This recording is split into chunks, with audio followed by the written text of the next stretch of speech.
আসসালামু আলাইকুম রহমতুল্লাহ। সম্মানিত দেশবাসী, প্রবাসী ভাই বোন, সারা পৃথিবীর মানুষ যারা আছেন সবাইকে আজকের বাংলাদেশের আপডেট, যেটা আসলে আজকের প্রথম দিন, যেহেতু আহ, ছাত্র আন্দোলন সহ গণ আন্দোলন যাকে বলা হয় নাকি, যেটাই হোক, তো তার আজকের প্রথম দিন বিশ্ব রোডের যে বেহাল অবস্থা, কোনো গাড়ি চলছে না, একদম শূন্য রাস্তা। তো আমি হঠাৎ মানে ওয়াটারপুর থেকে আপনাদের সামনে ভিডিওটা শেয়ার করছি। আপনারা অবশ্যই হয়তো কথাগুলো বুঝতে পারছেন বা জানতে পারছেন আজকে দেশের যে পরিস্থিতি।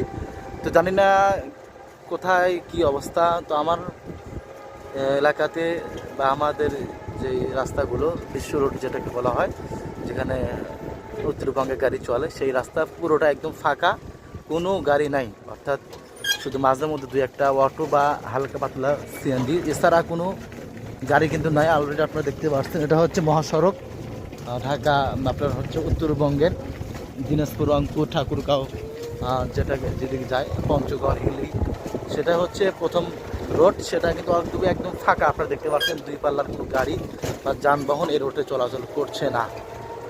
আমার সম্ভবত মনে হয় যে করবেও না। তো ইনশাল্লাহ যারা ভিডিওটা দেখবেন আপনাদের মতামত অবশ্যই জানিয়ে দেবেন দেখার পর, ঠিক আছে? তো এই হচ্ছে আজকের এই আমাদের এখানকার পরিস্থিতিটা। আমাদের সঙ্গে থাকেন, দেখা যাক আমি আপনাদেরকে অন্য কিছু দেখাতে পারি কিনা। শুধু আমি মানে নিউজ আকারে আপনাদের সামনে শেয়ার করছি। এটা আমাদের সনকা বাজার। আসলে সনকা বাজারও হয়তো সম্ভবত চলছে, আমি ছিলাম না, বাট এখন একটা সনকা বাজারে আসলে কাজে এসেছিলাম, বাট আমাদের সামনে ভিডিওটা করলাম। দেখেন সনকা বাজারে এই পরিস্থিতি, একটি পরিস্থিতি আসলে সারা দেশের বিভিন্ন জায়গায় কী পরিস্থিতি সেটা দেখা যাচ্ছে না। তো অবশ্যই আপনারা পারলে কমেন্টে লিখবেন এই দলের বর্তমান অবস্থা। সামনে আরও অনেক কিছুই হয়তো হচ্ছে, শেয়ার করতে জানি না। সরকার যে হালত সেটা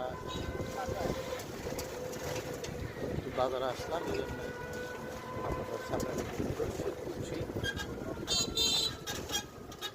এখানে অলরেডি দেখেন ওরা কিন্তু এগুলো রাস্তার মাঝ বরাবর ফেলে রেখেছে, ঠিক আছে?